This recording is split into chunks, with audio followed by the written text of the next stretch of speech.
get shipped with all this off, right? So this is what they get.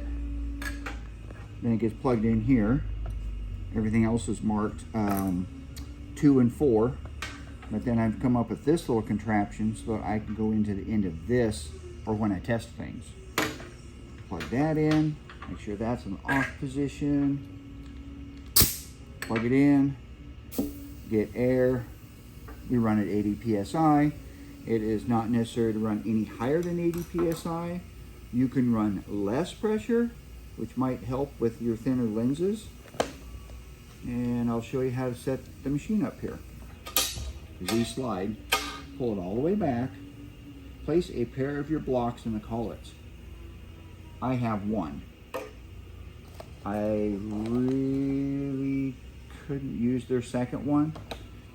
You put it in like so, step on the pedal, push the block anvil where it just misses the alloy on the block.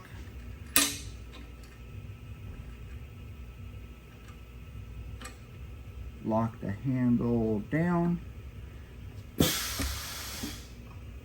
Do the same here. I only have one block.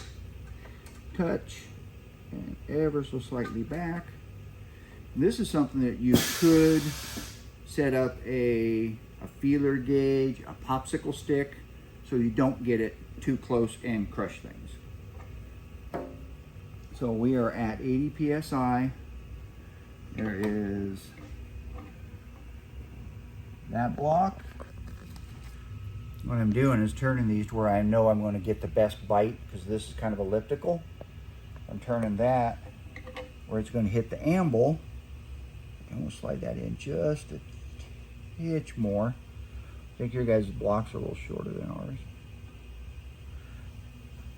Both. I ain't going to put my hands up there. I'm just going to catch them.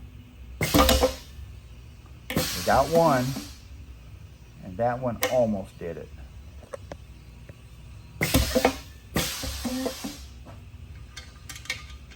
Oh, they got really small blocks. Yeah, that'll work now. I had it set wrong. Now I got some of their blocks. Except these are tiny.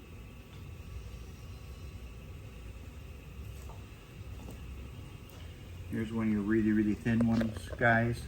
Obviously put that up on the anvil. Let me do 2 thin ones. This is one that you sent us. It's all kind of chipped up and stuff. I'm gonna go for right in the middle.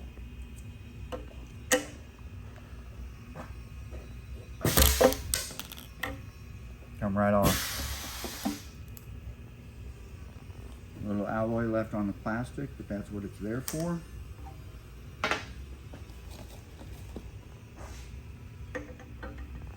Now these are different size blocks, so I got to reset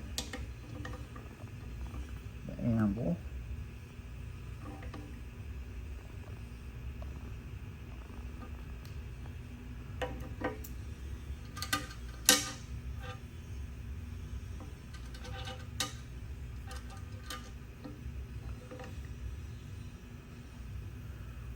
That was tore there. I'm going to move it about a quarter turn. Come right off. The tricky part is, obviously you got a different dish and you end up with a different diameter, so you will have to move this accordingly. If you have it out too far and it just catches the very, very lip, it will most likely tear it. But that was impressive. I'm really happy with that turned out.